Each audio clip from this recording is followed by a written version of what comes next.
Well, good evening. We're here at the Institutes for the Achievement of Human Potential, and I'm going to have the pleasure this evening talking to you about children who have been diagnosed with trisomy 21. And I want to start first to make some general comments about this group of children.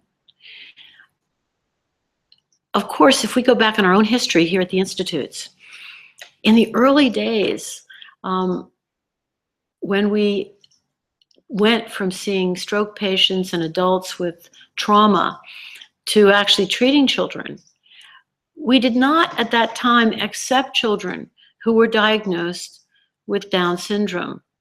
And our reasons were simple. We had no knowledge or background in genetic illness, and we therefore didn't feel it would be appropriate to see these children. And of course, if we go back to early 60s, at that time, it was commonplace to take children who were diagnosed at birth, generally or shortly thereafter, as Down syndrome, and to institutionalize them, sometimes right from the hospital. It's horrifying to think of that, but that happened regularly. Sadly, it still happens in some places. But that was the fate of most of these tiny little babies. And I suppose it was inevitable when we started to treat children that parents of children diagnosed with trisomy 21 would come knocking on our door. And of course they did. And when that first family came to my father said to them, you know, we don't deal with genetic problems. We don't know how to change genes. It's not what we do. And that family said to him a very simple thing. They said, they've told us our child's hopeless. They've told us to put him in a home where he'll be for the rest of his life. We're not going to do that. And perhaps you're right. Perhaps you don't have anything to offer us. But no one is offering us anything at all. So we want a chance to do something good for our child. Will you help us? Well, if I had to describe my father, if I had to say that his favorite word in the English language, I think it would have to be the word yes. My father loved the word yes, and he pretty much disliked the word no. He didn't like saying no to people if he could say yes. And so he said yes to that family. He said, okay, we'll help you if we can. And another family came along in the same boat, and another, and we probably had a half dozen little Down syndrome kids. And we found an interesting thing. We found that when we evaluated these children, that on our developmental profile, they looked just like other midbrain injured children. They didn't look any different. And we thought, well, that's interesting. And when we designed a treatment program, and they went home and they began that treatment program, when they came back, we found that they had made, as a group, very good progress. Astonishing to us, because of course, we hadn't changed their genes one iota. They still had the exact same genetic problem that they had when they came through the door.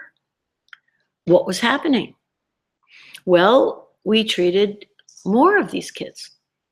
And again, the more we treated, the more we saw the pattern that these were kids who were injured pretty much in the midbrain. You know, the world tends to look at these kids as if they have cortical problems, as if their biggest problem in life is they're not as smart as other kids. And when we looked at them on our developmental profile, we said, gee, they don't seem to be having the high-level problems. Their problems are more low-level problems. And if we can succeed with those lower-level problems, they won't struggle when it comes to those higher cortical things, they'll do well. And of course, as we began to treat them, this was exactly what unfolded. In the end, we ended up treating hundreds of these kids, and today we've treated thousands. And we have come to the conclusion, of course, they have a genetic problem. This is undeniable. And is this the root of their problem? Is it the start of their problem? Almost certainly it is. But they have a second problem. They're brain injured. Now, they're brain injured because of their genetic problem. And we don't change genes. We have no idea how to change genes, and I'm pretty sure we probably never will. It's not what we do. But we know a good bit about the brain. We know a good bit about stimulation and opportunity. And that's what we did. We gave them the same program designed around providing appropriate stimulation, providing appropriate opportunity, and these kids changed just like our other brain injured kids. So we have come to the conclusion they have two problems. They have a genetic problem and they're brain injured. Of those two problems, the brain injury is certainly, undeniably treatable, because the brain is the most treatable organ of the body. We can change the brain to an astonishing degree in dozens and dozens and dozens of ways. So I think the good news is, yes, they have a genetic problem, but no, it's not such a big deal compared to their neurological problems, the problems in the brain, and of course the brain grows by use. It grows by use. It has tremendous plasticity. So I want to give that background so that parents of children diagnosed with trisomy 21 can understand why it is that the institutes, which is famous for treating brain injured children, would also be treating children diagnosed with trisomy 21. That's because children diagnosed with trisomy 21 are, in every case so far that we've seen, also brain injured. And we do know how to treat brain injury and help kids to get better. So that's first and foremost. I do have some questions that parents have asked here, and we want to talk about some of those questions. But again, let me make some general comments about this group of children. First of all, they have the huge advantage that in general, we can spot them right at birth. This is a gigantic advantage. It means we can intervene right from day one and put them on the best pathway possible. Now, when we speak of these kids, there's a temptation, I think, in the world of trisomy 21 to act a little bit as if these kids have come from a cookie cutter and that they're all the same. They're not. Like all brain injured children, they come in very hurt, severely brain injured or profoundly brain injured, to moderately and mildly brain injured. We've actually seen some trisomy 21 kids who were blind and deaf and paralyzed. We haven't seen many, but we have seen them. Another phenomenon, and I think this one is a distressing phenomenon. If we go back 15 years, when we saw kids diagnosed with trisomy 21 up to, I would say 15 years ago, they were pretty straightforward in how they presented. But about 15 years ago, I can remember we saw one child, and the staff, when they evaluated this child, said, you know, not only is this kid trisomy 21, but this kid has all of the symptoms of a child who's also hurt in the posterior parts of the cortex and midbrain. Now, these kids hurt in the posterior parts of the cortex and midbrain are often referred to symptomatically as autistic kids, a term that, frankly, we would love to see retired forever because it's such a meaningless term, that it creates fear and confusion, but it answers nothing. Actually, these kids, in our view, are hurt in the integrative areas of the brain. So 15 years ago, we actually saw a trisomy 21 kid who also looked like a posterior cortical midbrain, 2 kids in one.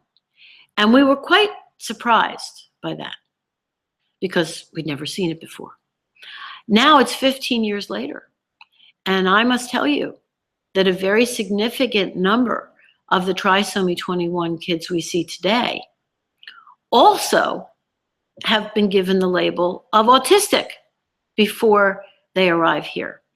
And what does that mean? What is that all about? Well, I'm not going to propose to you that I have the answer to that question, but we have a suspicion, and that is that in the intervening years, the last 15 years have been years in which we are increasingly concerned about pollution across the world, and heavy metals in particular, and the effects that pollution are increasingly having on mothers who are bearing the children who we see. And it is our suspicion that the trisomy 21 children of today do not look like the trisomy 21 children of 20 years ago or 30 years ago. They have more significant problems because they are coming out of a world that is pretty much heavily polluted no matter where you look. This is our guess. Of course, we don't have the data to support that, but certainly before 15 years ago, such a child would have been rare, and now I would say such a child is relatively commonplace. You know, a lot of questions that parents write to us, and I have some here, in fact, have to do with nutrition.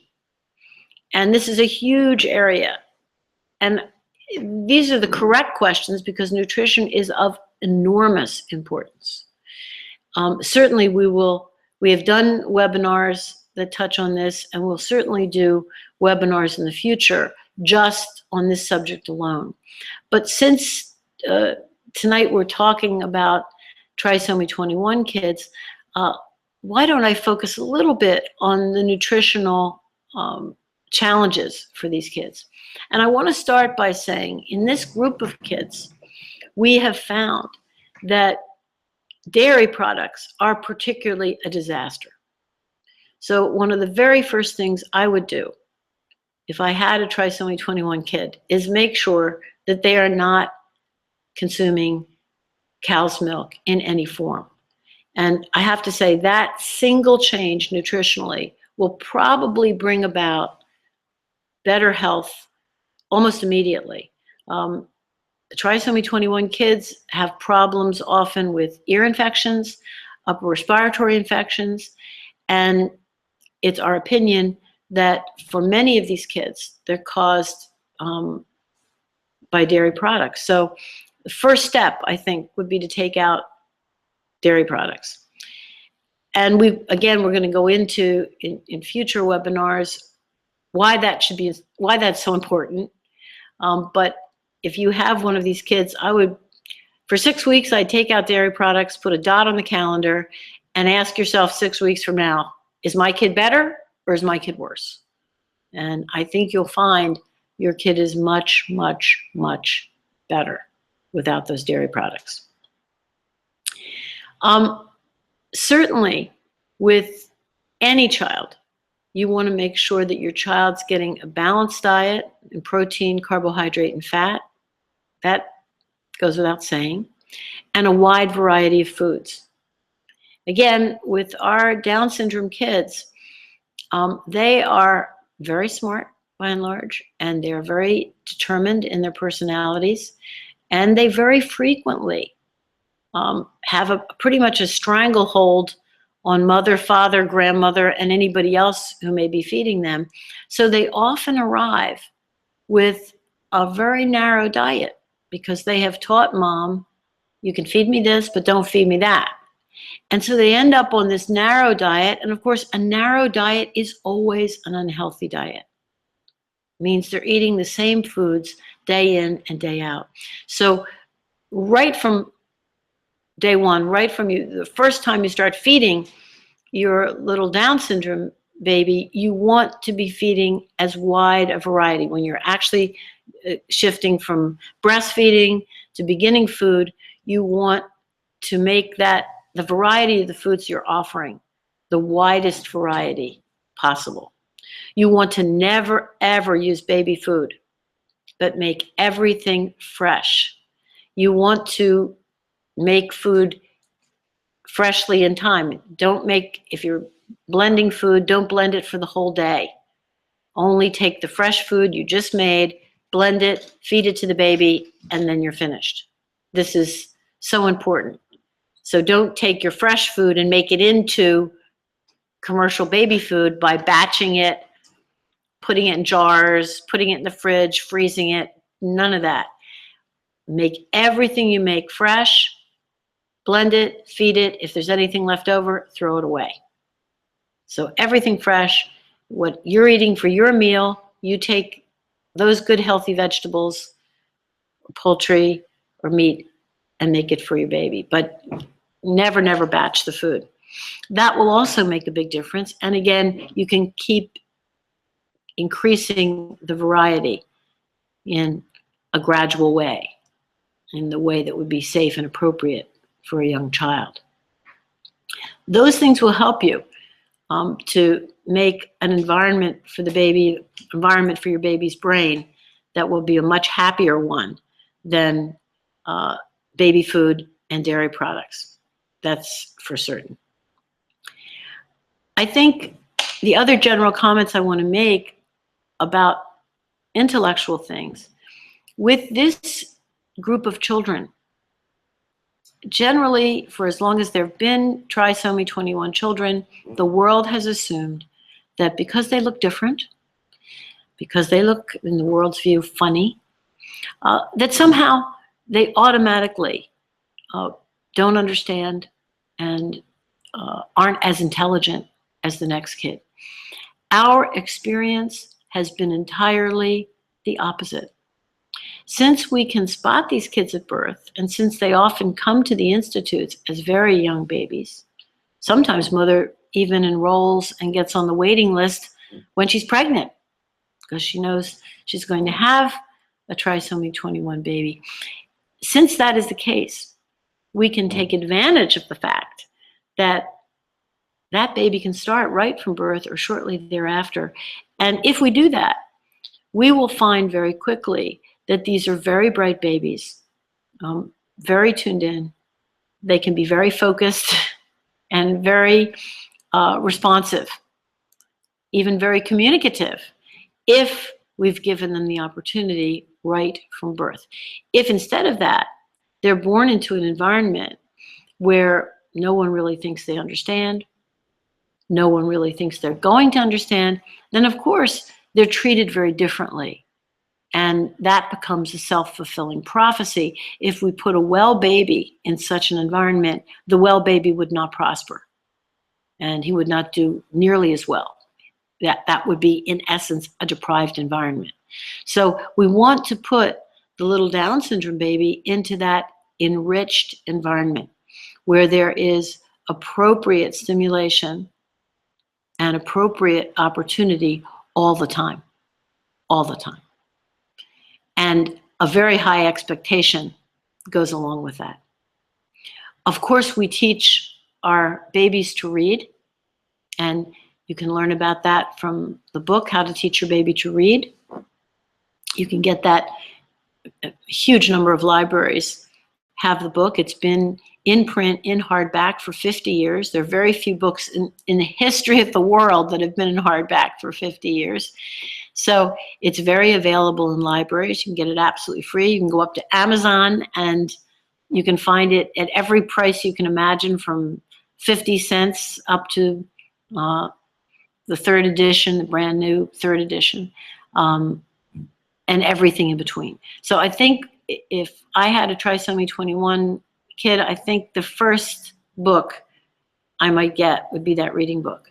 Now, if you have a tiny baby, certainly the book, How Smart Is Your Baby, is designed to coach you right from day 1 to 12 months through the process of early development.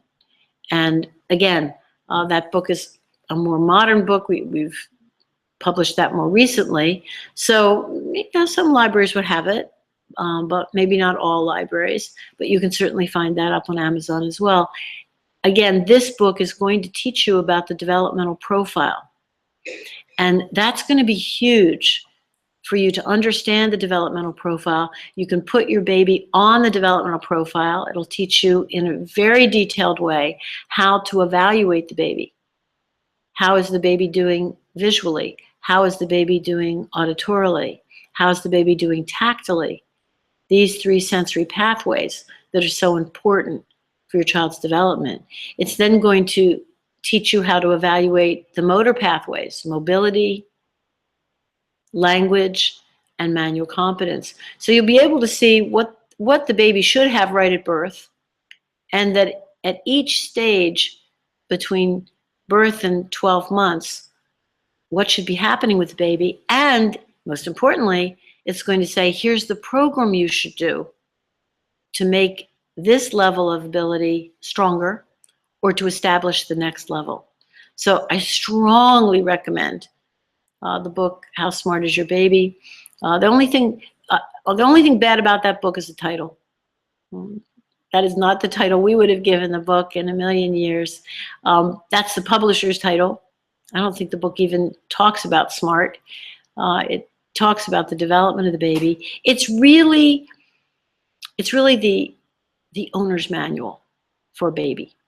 Same way, if you've got a fancy computer, you'd want to have a great manual. Well, there is no computer in the world who even vaguely compares with your tiny baby. And you really need a manual to tell you where you need to be and what you can do next to provide stimulation and opportunity in an appropriate way for your baby. In fact, we learn with our Down syndrome kids, if we use the first 12 months very wisely, making sure that the baby really has great stimulation and enriched environment and lots of motor opportunity, that by the time the baby is 12 months old, he's going to be in very good shape. We will have set him up to have a very good period of early development between birth and 6 years. And that's really the goal, because we really would like to see a baby who starts at birth, we'd like to see that baby by 6 years, not only as good as his peers in every way, but significantly better. Significantly better intellectually, significantly better in mobility, significantly better health-wise, significantly better socially. You know, I would like to make a few comments about social growth, because with Down syndrome kids, social growth, it doesn't wait around till age 3 or age 4. We begin right at birth to put attention on this, because these are smart babies. And smart babies very quickly figure out how to manipulate mother, how to manipulate father, how to manipulate grandmother.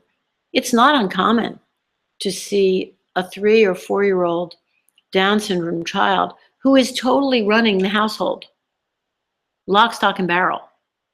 And is that a good thing or a bad thing? Well, 3-year-olds are wonderful, and they're creative, and they're energetic, but they don't have wisdom, and they don't have experience. So when they run the household, it's a disaster. The only person who should be running your household is you, not the baby. So right from day 1, our parents, we teach our parents about social growth and about the importance of making sure mother's being mother, father's being father, and the baby is following mother's rules and father's rules rather than making the rules himself, because he will be charming, he will be cute, He will be very smart, and he may rule with a velvet glove, but often he will rule if we don't step in and make the laws of the household very clear to the baby. So again, the world looks at these kids and says, oh, well, they don't get it, and they're not as smart. It's not true. And we start right from birth to make sure that we have clear reference points so the baby knows, oh, mom's running the show. She makes the rules. Dad makes the rules.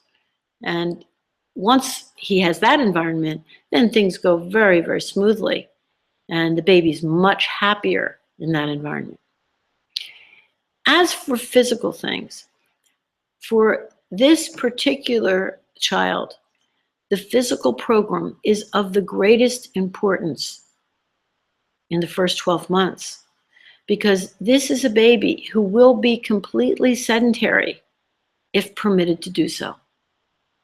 And that's the exact opposite of what we want for him. We want this baby on his belly, given the opportunity to move the maximum amount of time every day.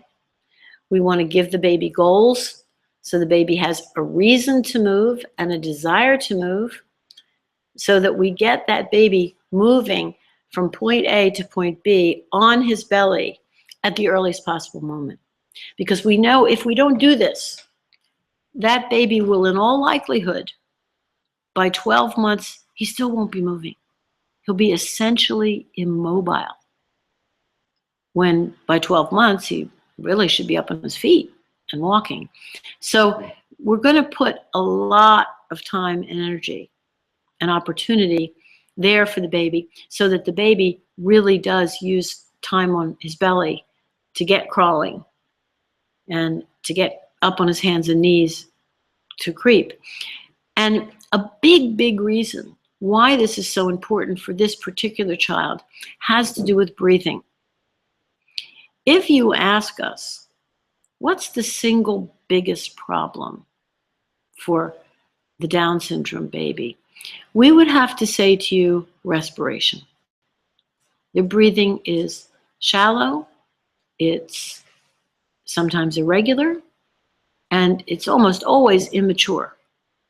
They don't breathe very well. And of course, the number one food for the brain is oxygen. So if the baby is breathing immaturely, shallowly, irregularly, then oxygen delivery will not be as good. And that won't provide a good physiological environment for the brain of that child. So we want our babies to move. Every time the baby moves forward on his belly, he breathes deeper. He breathes more regularly. The more we do this with him, the better his breathing becomes. Once he can push up to creep on his hands and knees, then he can move faster. And that means even better breathing. So these two things, crawling and creeping, are very important for this baby. We don't want him to spend his time in a high chair, in a playpen, in a backpack, in a car seat in the car all day long. No. We want him to spend the maximum amount of time on his belly, on the floor, with the encouragement of mother and father down on the floor with him to say, let's see how many inches we can get. Let's get to your new reading word, or let's get to your new bit card, or let's get to a new book that I'm going to read to you. So this is really the mainstay of a good physical program for the trisomy 21 child. And this is what's going to make a big difference, not only in his breathing, but of course, in his ability to communicate. Because he will communicate using sounds as long as he can make sounds easily. But you need to be able to breathe to make sounds. And to make sounds that sound to you and to me like words, well, you've got to have very good breathing to do that. So the better that breathing becomes, the more he makes sounds. the more he makes sounds to communicate, the more you and I communicate with him, and he tries harder and gets better. So a big component of improving language development for the Down syndrome child is improving breathing. And a big way to improve breathing is being on the floor, lots of time crawling, lots of time creeping. Very, very important. If we look at visual development, and one of the questions that came in was about visual development, yes, it's true. Very often, a trisomy 21 kid will have a strabismus. Usually they're convergent strabismus. There's an eye in, sometimes a divergent strabismus, an eye out. It can be on one side, a unilateral strabismus, or it can be bilateral, it can be both eyes in or both eyes out. Are these visual problems significant? The answer is yes, they are significant.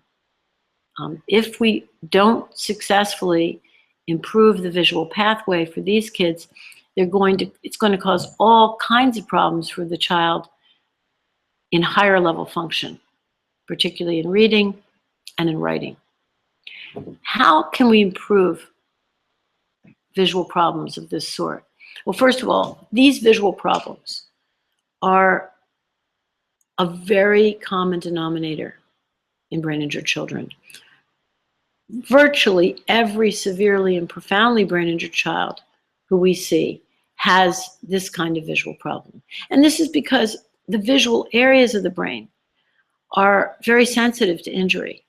If only one thing is going to be injured, if oxygen is cut off, or if it's compromised in some way, if only one thing's going to be injured, the chances are good it'll be vision. It's a very, very delicate area of the brain and easily succumbs to injury. So it's a common denominator. It would be very rare to see a frankly brain injured child who didn't have a visual problem. That said, is it fixable? Is it changeable? Well, yes, of course it is. And the most obvious way to change it and make it better is to improve oxygenation. Anything that improves the oxygen delivery to the brain is going to improve convergence, the ability to use two eyes together. So again, it shows us why crawling is so important, why creeping is so important. It has two big effects for vision. First, oxygenation improves breathing. That gets more oxygen to the brain. That's big. But secondly, the way a well baby develops convergence is moving through space. The baby learns as he pulls himself along to crawl that he's got to start to calculate where he is in space. And to do that, he has to use two eyes together. There is no way to judge distance without using two eyes together. Because when you do that, you see depth. When you don't do that, you don't see depth. So the baby learns whenever he's moving himself, he's got to calculate. He's got to pull in that eye or pull out that eye to see where he's going. So anytime we have him crawl, we're improving his convergence. Anytime we have him creep, we're improving his convergence. It's a big, big reason why the mobility program is as important as it is, because we're helping visual problems, which are a big problem for brain injured kids. And of course, once the baby gets up to stand and to walk, that's a whole new level for convergence, and very, very important. Well, let's take a look at some of the questions you've sent and see if I've covered them or I have not. Well, this one says, I feel bad for never implementing a program for my son who is now 6.5. He likes to learn, but is it too late to use some of the ideas you have to teach him? And if so, how should I start? Well, first of all, 6.5 is not too late. I would like to remind everyone that when the institutes began, more than 60 years ago, we began with stroke patients who were 60, 70, and 80 years old. It's pretty old.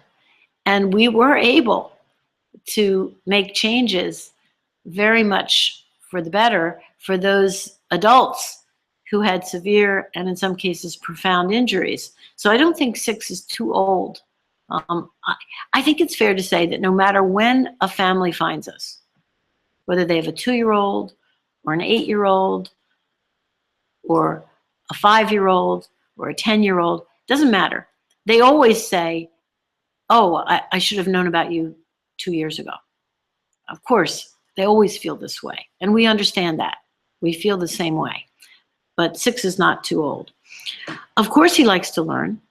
All human beings love to learn, and it's not too late to learn what you can do to help. And I would start by reading the book.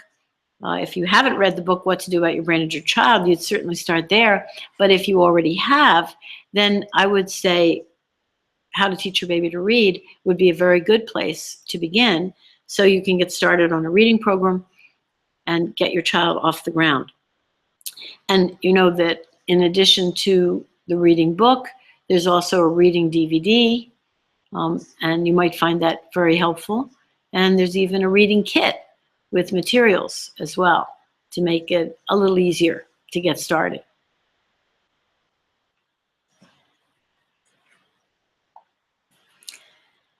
Mom says, hello.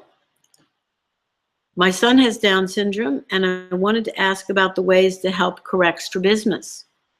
My son has intermittent esotropia in both eyes. His doctor just wants to keep monitoring him. He's 15 months old and currently can only crawl across the room but not creep.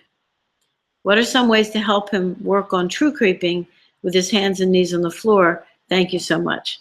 Well, we just spoke a bit about strabismus, and of course one of the big answers is to get him to crawl and creep. Now, Mom says that he is crawling at 15 months, but not creeping. And I'd have to say the number one way to get him to creep is to get him to crawl more. I don't know what distances he's doing with crawling, but if you made a goal to double the distance he's doing right now, and then triple the distance, and then quadruple the distance, if you make a pathway to say every day, we're going to do a little bit more than we did today. Every day, even if we're going to go 3 feet more tomorrow than we did today, you will quickly build up to a level of crawling. And when you do that, you're going to find he starts pushing himself up and pushing himself up and pushing and experimenting.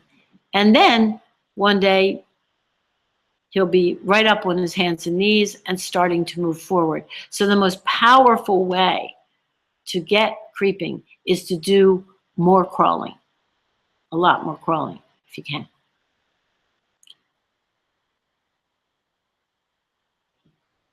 Well, those are the questions that we have. A lot of the other questions that are here, I think I've already covered in one form or another. So I'm going to look at some of the general questions. I'm not sure whether these kids have Down syndrome or not because Mother hasn't actually mentioned that. Maybe Mother assumed that we knew that. This mother asks about seizures and diet, and she says her child is 18 months old and also has reflux and is still not crawling or having any movement. So this is a more hurt child for sure. And again, it's a pretty complicated question. Certainly with any child where seizures are an issue, we're going to be very careful about salt in the diet. We're going to remove salt from the diet because salt retains fluid, and too much fluid retained in the body can make seizures much worse. So that's one of the things we're going to look very carefully at. We're also going to take sugar out of the diet of any child that we see. So our kids, the only sugars they would get would be the sugar they would get in food. But of course, fruits are very rich in sugar, and some vegetables as well. So I think the two things I would recommend for this child right off the bat is take this child off of salt, take this child off of sugar. Again, we would eliminate dairy. That could be very helpful. And with reflux, you'd really want to look carefully at the diet to see what could the child perhaps be eating that might be making that reflux worse. So we're going to, in the future, do a webinar just for nutrition. And please come back and revisit this question with us, because it's a very complex issue, and we want to do it justice. But I would start with the things that I've mentioned and see if you can't make make an improvement for your child.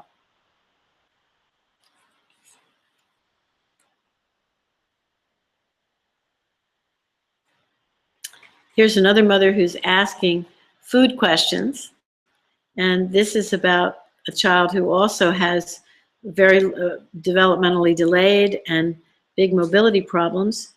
And again, we'd eliminate dairy, we'd restrict salt and sugar, we'd take a careful look, we'd certainly take any junk food out of the diet. We wouldn't give foods that have additives. We would only give fresh fruits, fresh vegetable, fresh poultry or meat, no crackers, cookies, only things that are fresh. You know, in an American supermarket, we'd go around the outer edge. We would never go down the center, the 10 aisles in between. No foods from those aisles, nothing in a package or a box, only fresh things. And that probably taking away those foods that are really harmful, that really aren't foods at all. We think they're foods, but they're not really foods. Taking away anything that was in your child's diet that could be harmful, do that first. That'll make a big, big difference. And you know, probably the biggest thing that does, junk food, there are many things about junk food that make it very bad for a child. But I think the worst thing it does is it takes up space. It takes up space in that tiny little belly. And, you know, your child's stomach can only hold so much food. There's only so much real estate there. And the junk food will take space where you want to put healthy food. So eliminating anything, juices. The only juice your child should ever have is a freshly squeezed juice or a freshly prepared or blended juice, something that you take a fresh pear, you blend it, and your child has that on the spot. If you blend juice, or you have a juicer and you juice something and you put it in the fridge, an hour later, it's just sugar water. Only fresh things. Nothing from a bottle, nothing from a can, nothing from a jar or a box, everything fresh. That will make a huge difference, because here in the United States, children literally are drinking 50, 60, sometimes 70 fluid ounces of juice a day. And wow, the amount of sugar, the amount of additives, no good nutrients, and of course it totally takes up the kid's appetite, so he's really not that interested in real food because he's just drinking his life away. So that all by itself might make a huge difference for your child.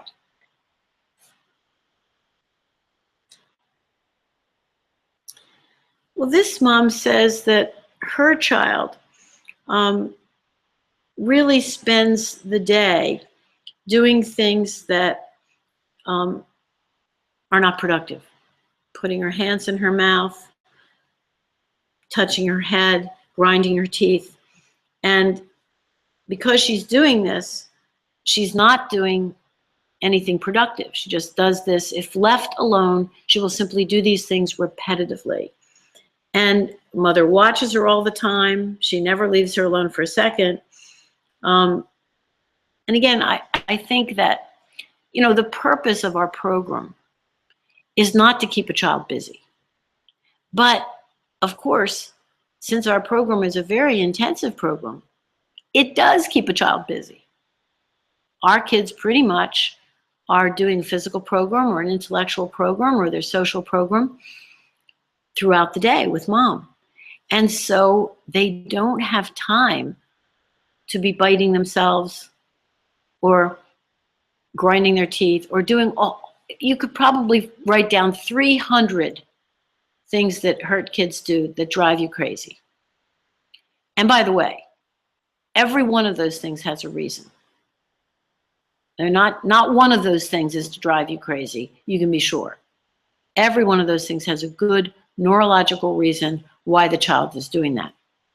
But if we wrote that list down, I think we have one of two possible things we can do. We can obsess over that list and say, how am I going to get rid of this? How am I going to get rid of this? How am I going to go down those 300 things till we're driven insane? Or we can say these are all symptoms of a central problem. These are all symptoms of injury to the brain. Let's put our attention on fixing the brain. Let's not worry about those 300 things. Let's put our attention on doing the things that really matter to the brain. And it's been our entire experience over the last 60 plus years that when you treat the brain, the symptoms go away. Symptoms go away. And when you don't treat the brain, when you get distracted by the symptoms, driven insane by the symptoms, you try to treat the symptoms, the problem does not go away. The only answer is to fix the brain. Brain maturation is the answer. As the brain matures, as the brain grows, seizures disappear. All these 300 different things that brain injured kids will do, biting themselves, playing with their ear, screaming, there's so many things that are symptomatic of their central problem. And if we can put our attention on providing stimulation and opportunity that's effective and appropriate, then one by one we see these things literally disappear. Literally.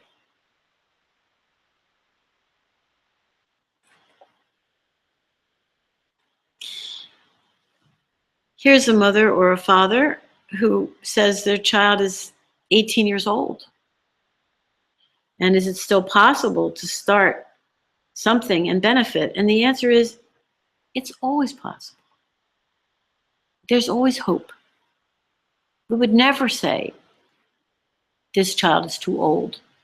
I say again, we started with 60, 70, and 80-year-olds. And we put 60, 70, and 80-year-olds on the floor to crawl and to creep. And they did, and they got better. So there's no reason why you can't start with an 18-year-old. There's no time like the present. This parent asks, how can I have her child have better sleep throughout the night? This is a huge question. Many, many kids, when they come to us, their sleep is poor. And there are lots of reasons why sleep may be poor. But the good news is when a kid starts on a good program, and he does it consistently, usually within the first 4 to 6 months, those sleep problems change dramatically. It's probably the most common first thing that parents will say to us, oh, he's sleeping so much better. He sleeps longer, or he sleeps more deeply. So many problems with sleep for brain injured children. So first of all, getting a consistent program, doing it a little bit every day, You know, brain injury does not take a walk on the weekends. It's still there. So we strongly recommend whatever you decide to do, that you do it every day. That will make a big difference to your child's ultimate outcome and results. And it will make a big difference in your child's cooperation, because something you do every day, your child will quickly learn, I do this every day. Doesn't stop and start and stop and start. I do it every day. Make a big difference. So just doing that consistent program will help to improve sleep. Also, and this may sound a little funny, but in our society, we've kind of forgotten how to go to bed at night. For as long as we human beings have been on this earth, the sun goes down, it gets dark, and we go to sleep. And then lights came along, so the sun could go down and we could keep the lights on. But if I go back to my grandparents' generation, even my parents' generation, at a certain point in the night, mother and dad go around to the house and they start turning off the lights. They start putting the house to bed. And this was the first sign for the kids. It's getting to be bedtime. And then there's a bath. And again, of course, the purpose of the bath is to get clean, but it's also to prepare the children in the house for sleep. And again, when the kid comes out of the bath, more lights are off. The TV is turned off. The computer is turned off. Everything is turned off, and then into bed. And then mom or dad read a story, and the lights are low, and then the lights are off. So it isn't something that happens in 1 second. It's something that happens over a period of an hour and a half, 2 hours, 3 hours, that the house is going to sleep. A big part of this is turning off devices. Turn off all those devices. They have a negative effect on the family health. So the devices get turned off, and the kids get the message, we're going to bed now, it's time to sleep. Just doing that can help enormously. And of course, for some of our kids, getting on a much better diet makes a big, big difference to their sleep. So consistent program, putting the house to bed so everybody's going to sleep, turning off the electronic devices, and really enjoying that good night's sleep. Well, I think that's all the questions that I have for tonight. We certainly hope that in the future, if you have questions that we haven't covered, that you send those questions to us, and we'll look in the future and see how we can answer them and when we can. Coming up in June, we have a what to do course here in Philadelphia. And certainly anyone listening to this who is capable of getting on an airplane or getting in your car and coming to that course, I can't say enough about the difference it makes in a family's life to actually come here and to be a part of that wonderful week.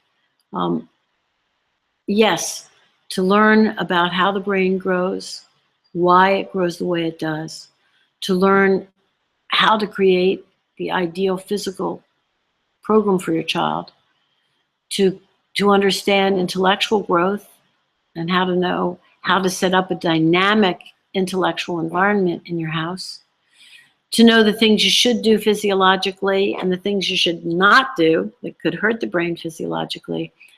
That's the heart and soul of the course.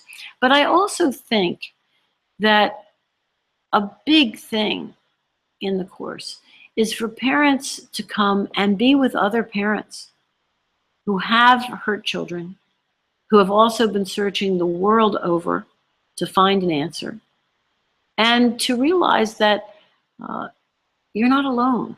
I think one of the startling things, even today, in where we are today, is that many families, when they do arrive here for the course, they do feel alone.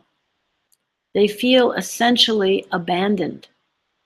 And to be abandoned when you have a severely or profoundly brain injured child, to have a catastrophic problem with a child who you deeply love and care for, that's a pretty scary place to be. So I think for many of our families, when they come here, the very first thing they're struck by is that they're surrounded by parents just like them, with the same, facing the same catastrophic problem, but all of a sudden in an environment where there's an answer. There are possibilities. There are options. They're not going to be alone with their problems. I think that's a very big part of the course. So I can say on behalf of the thousands of parents who have come to that course that it is a life-changing experience. I know it's a life-changing experience for those of us who have the privilege of being part of the course. I've been doing the course side by side with the staff for many, many, many years, and it's always an amazing and inspiring experience to be part of it, to hear the stories of our parents, to hear the great things they've already done and the results they're already getting. So that course is coming up pretty soon right here in Philadelphia. And we also have a course coming up pretty soon in Faulia in Italy, in July, I think. And we have a course for the first time in Kuala Lumpur, also in July. We've never done a course there, so that's going to be exciting. So for those of you who are out there and thinking that you're really ready to pursue a program with your child, I strongly encourage you to get a hold of our wonderful registrar, Harriet Pinsker, at the earliest moment and talk to her so she can battle plan with you a great moment when you can come and take the course. And we look forward to meeting you. We look forward to helping you in any way we can. And in the meantime, if you have questions or comments, please don't hesitate to communicate. Well, I hope this has been helpful, and we will certainly be back in the future to do whatever we can to help you and to help your child.